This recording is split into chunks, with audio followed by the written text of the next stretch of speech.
Olá, tudo bem? Espero que sim, espero que você esteja conseguindo manter algum grau de estabilidade nos últimos dias. Não tem sido fácil para ninguém, tem dias em que a gente se sente mais forte, tem dias em que a gente se sente mais tomado pela angústia, pelo desespero, e isso é normal, tá assim para todo mundo, não tem como ser diferente, é meio inevitável essa oscilação. E é exatamente por isso que eu venho insistindo na ideia de que a gente precisa de alguns momentos de suspensão da realidade. Hoje cedo mesmo eu li um texto de um autor dizendo que não é hora de fazer poesia. E eu entendo o posicionamento dele, mas com todo respeito à opinião do autor eu discordo, porque eu acho que é nesses momentos que a gente mais precisa de arte. Eu sempre acreditei na função humanizadora da arte e o que a gente mais está precisando nesse momento é de gente mais humana. Então, foi por isso que eu comecei o Histórias para Quarentena, é por isso que eu venho mantendo o compromisso de postar todos os dias um vídeo novo contando uma história. E eu só queria reforçar o que eu disse usando as palavras do Tolkien, o autor do Senhor dos Anéis. Ele tem um ensaio muito bonito chamado Sobre Contos de Fadas, tá num livro muito bonito também chamado Árvore e Folha. E ele diz que existe uma diferença muito grande entre você escapar da realidade por alguns instantes para se fortalecer e voltar para ela com mais coragem e você fugir.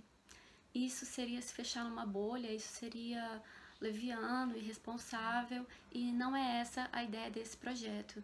Então, gostaria de ler um trecho do ensaio e depois a gente segue para uma nova história. Por que desdenhar um homem se estando na prisão ele tenta sair? Ou se quando não pode fazê-lo, pensa e fala sobre outros assuntos que não carcereiros e muros de prisão. O mundo exterior não se tornou menos real por isso. Usando o escape dessa forma, os críticos escolheram a palavra errada, e mais ainda, estão confundindo, nem sempre por erro sincero, o escape do prisioneiro com a fuga do desertor. Então, assim, realmente, se nesse momento a gente tem se sentido prisioneiro, não tem problema em escapar por alguns instantes, você pode fazer isso sem culpa. O que seria uma questão mais séria seria se a gente estivesse desertando da realidade. Mas como eu disse, a ideia não é essa. E, enfim, o recado que eu tinha para dar hoje é esse. Vamos para a próxima história. Na primeira história que Sherazade começou a contar ao seu marido Shahryar, ela falou de um mercador que provocou a fúria de um gênio por ter matado seu filho. O gênio concedeu ao mercador apenas 1 ano de vida, depois do qual ele devia voltar ao local em que eles se encontraram para que o gênio o matasse. No entanto, no dia da morte do mercador, 3 sheiks apareceram no local, e assim que o gênio apareceu para matar o mercador, um dos sheiks se levantou e contou uma história, a troco da qual ele pediu 1/3 da vida do mercador.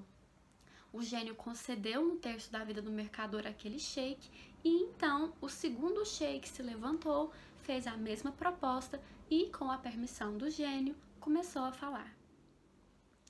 O segundo sheik, que vinha trazendo 2 cães, disse então ao gênio: Ó gênio, saiba que esses 2 cães que trago comigo são na verdade meus 2 irmãos. Quando nosso pai morreu, ele nos deixou uma herança de 3.000 dinares, sendo 1.000 para cada um, com os quais cada um de nós abriu uma loja. Pouco tempo depois, meu irmão mais velho disse que queria fazer uma viagem. Vendeu sua loja, pegou os 1.000 dinares e partiu. E por 1 ano eu não tive notícias dele, até que certo dia um mendigo apareceu em minha loja e eu fui até ele perguntar do que ele precisava. O mendigo então começou a chorar e disse: Você não me reconhece mais? E eu percebi que aquele homem, na verdade, era o meu irmão. Então eu o levei para casa, deixei que ele se lavasse, se fartasse de comida e bebida, lhe dei roupas novas e perguntei: O que aconteceu com você?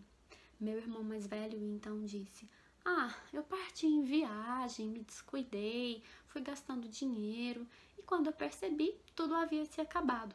Então eu precisei voltar para cá. E o meu coração se apiedou dele naquele momento.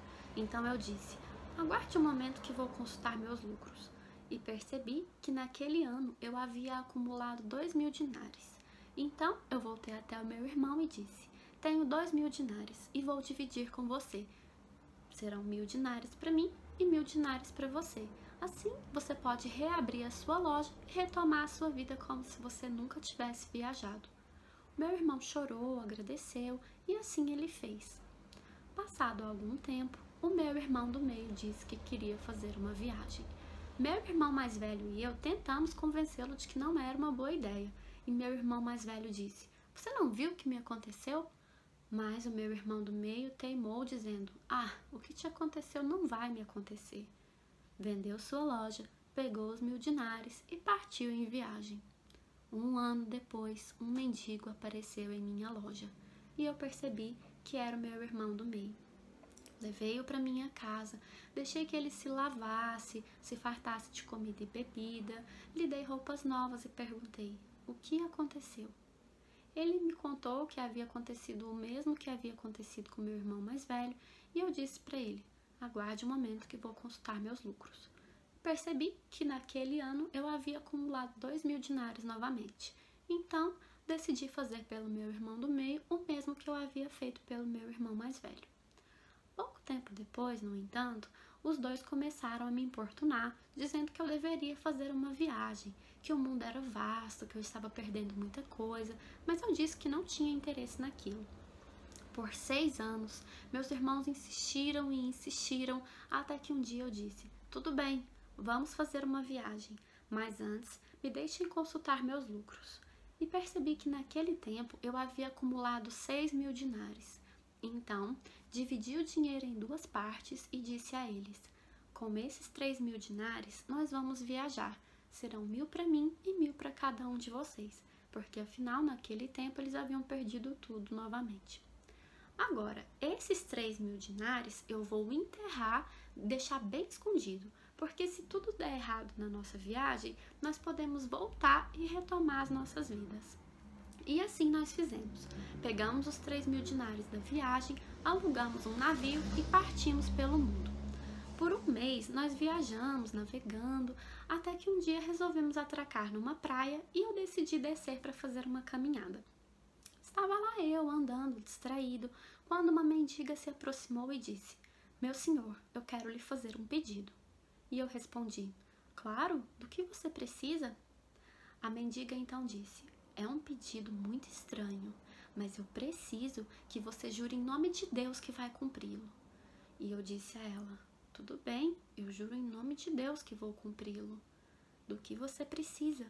E ela disse: "Eu quero que você se case comigo." E como eu havia jurado em nome de Deus, eu me casei com a mendiga. Levei ela para o navio, lhe dei vestes novas e joias, e nós partimos em viagem.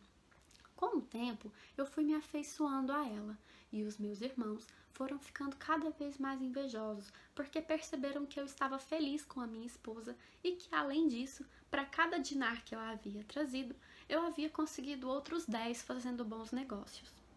Então, certa noite, meus irmãos resolveram se livrar de mim para ficar com meu dinheiro. Entraram no meu quarto, amarraram minha esposa e eu e nos jogaram no mar. Eu achei que fosse morrer, mas naquele instante, minha esposa se transformou numa gênia e me levou pelos ares até uma ilha para me deixar em segurança. Eu então a agradeci por ter salvado minha vida e ela disse: "Naquele dia em que eu te vi na praia, eu vi que seu coração era bom. E então eu decidi ficar com você, até que hoje eu pude compensar pela sua gentileza, salvando sua vida. Mas neste momento eu me sinto tão furiosa com seus irmãos que quero voltar até lá e naufragar o navio deles." Mas eu disse a ela: "Por favor, não faça isso. Deus disse que devemos fazer o bem a quem errou. E além disso, eles são minha família. Eu só quero voltar para casa e retomar minha vida." E minha esposa acatou o meu pedido. Eu voltei para minha casa, peguei os 3.000 dinários que eu havia deixado escondidos, reabri minha loja e retomei minha vida. Certo dia, então, quando eu estava chegando em casa, eu vi 2 cães amarrados no quintal e achei aquilo muito estranho. Entrei em casa para perguntar para minha esposa se ela sabia o que era aquilo, chamei, mas não a encontrei em lugar nenhum. Até que eu vi uma carta deixada sobre a mesa e peguei para ler. Era uma carta da minha esposa, na qual ela dizia: "Os 2 cães amarrados no quintal são seus irmãos. Você não me deixou matá-los, mas meu coração nunca os perdoou pelo que eles fizeram com você. Então, eu os transformei nestes animais e eles vão permanecer assim por 10 anos. Se depois desse tempo você quiser perdoá-los e fazer com que eles voltem à forma humana, é só você me procurar na praia onde nós nos conhecemos e eu vou reverter o feitiço. Pois bem, o tempo se passou, já foram uns 10 anos, eu decidi perdoar os meus irmãos e estava eu a caminho da praia para encontrar minha esposa, quando vi esse mercador e decidi parar para ver o que acontecia. O sheik então disse ao gênio: é ou não é a história mais insólita que você já ouviu? E o gênio respondeu: sim, é mesmo. Eu lhe concedo 1/3 da vida do mercador. O terceiro sheik então se levantou e disse: ora, não é justo que esses dois contem histórias e eu fique aqui calado. Eu tenho uma história para contar que é ainda mais extraordinária do que as anteriores. E se você gostar, gênio, eu quero que você me conceda o último terço da vida do mercador. E o gênio respondeu: tudo bem, pode contar a sua história. Neste momento, a Aurora alcançou Sherazade e ela parou de falar. Sua irmã então disse: nossa, como são insólitas e maravilhosas suas histórias, minha irmã. E Sherazade respondeu: isso não é nada perto do que eu tenho a contar na próxima noite. Isso é, se o rei me deixar viver.